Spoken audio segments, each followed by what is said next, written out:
yang kami hormati Bapak Ketua Dewan Masjid Indonesia Pak Haji Ismet Hasan, Ketua Dewan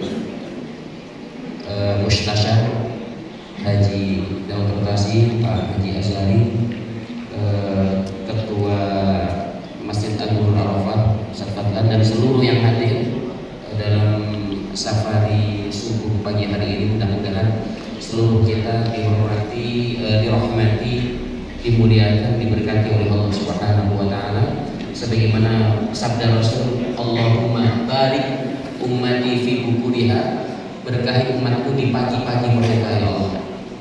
Dan rahmatullah, Allah takdirkan kita di tempat ini karena kita memang memilih ke sini. Kenapa Allah takdirkan kita di masjid? Karena kita memang memilih ke masjid. Itu rahasianya.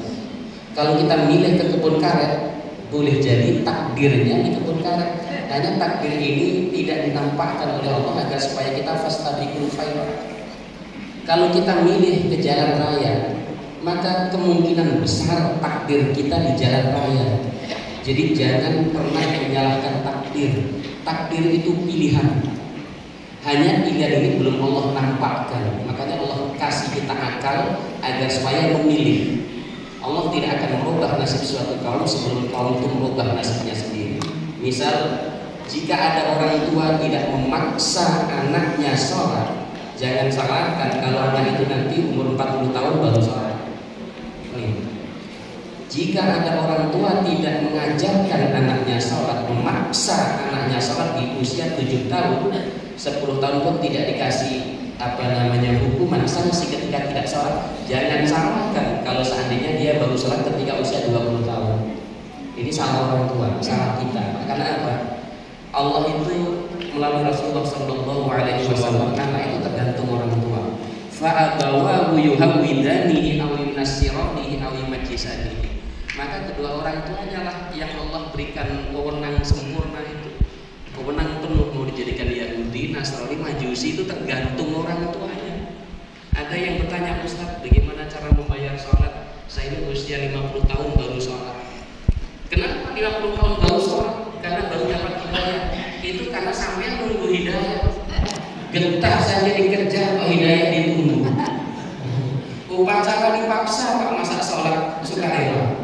Upacara jelas, yang atur jelas, sanksinya jelas. Kalau nggak ikut upacara dipanggil oleh Pak Kupli, kan gitu. Betul Pak ya? Betul kok, sholat malah sukarela. Sholat ini pahalanya belum nampak, saksi sanksinya belum nampak, pahalanya belum nampak kok sukarela. Siapa yang nunggu sholat, maka nyawa di kerongkongan baru pengen sholat dia. Ya Allah Pak, masuk masjid kok ya nunggu mati. Masuk masjid kok ya nunggu mati, itu karena apa? Nunggu hidayah.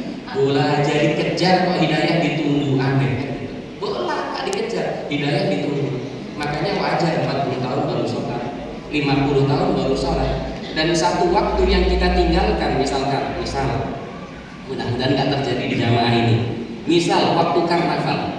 Nah, waktu karnaval itu satu waktu kita tinggal sholat saat usia 15 tahun dulu di kota A misalnya. Itu satu waktu yang kita tinggalkan nggak bisa diganti dengan sedekah. Satu waktu yang kita tinggalkan nggak bisa diganti dengan sholat sunnah. Loh, sholat sunnah itu kan pengganti, bukan pengganti, itu penyempurna rukuk sujud tumanninah yang tidak sempurna, bukan pengganti sholat yang kita tinggalkan. Bagaimana bayarnya? Ya Rasulullah itu cara bayarnya dua. Yang pertama, ingat langsung bayar. Makanya Rasulullah pernah sholat subuh jam 9 pagi. Karena apa? Pada perang Khandaq kecapean, pesan kepada Bilal nanti bangunkan ya, insyaallah ya Rasul. Bilal kecapean juga, akhirnya nggak bangun ketika matahari memancarkan sinar panasnya. Rasul berkata, wahai para sahabat, berwudu, kita sholat jamaah subuh. Itu jam 9 Pak. Artinya nggak ada Rasul bayarnya besok, udah tunggu besok waktu subuh, enggak, bisa mati duluan kita gitu. Kemudian pernah juga Rasul meninggalkan 4 sholat berturut-turut, zuhur, asar, maghrib, isya, itu pada perang Khaybar.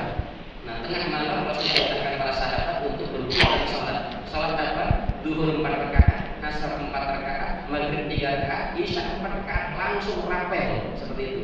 Jadi yang meninggalkan sholat setahun ini 360 kali karena tidak pernah sholat, kali 40 tahun ya 360 kali 40, silahkan dirapel. Jangankan bayar sholat yang ketinggalan, yang belum dilaksanakan dan akan menjadi kewajiban kita saja susah, apalagi bayar yang belum. Nah ini tugas Dewan Masjid nih Pak Haji Ismet. Belanda itu tidak suka kalau di parlemen ada seorang ustaz. Kalau ada satu ustaz itu jadi yang penghalang pemerintah. Oleh karena itu mari sebentar kita akan bisa demokrasi, kita pilih yang terbaik sehingga nanti kebijakan-kebijakan perda-perdanya adalah perda dan kebijakan yang baik yang mendukung syariat dan kebaikan secara umum. Wallahu a'lam. Ini yang kita sampaikan. Mohon maaf sekali lagi atas segala kekurangan daripada kami manapun. Kita akhiri. Assalamualaikum warahmatullahi wabarakatuh. Hasanah fil akhirati hasanatan wa qina adzabannar. Walhamdulillahirabbil alamin.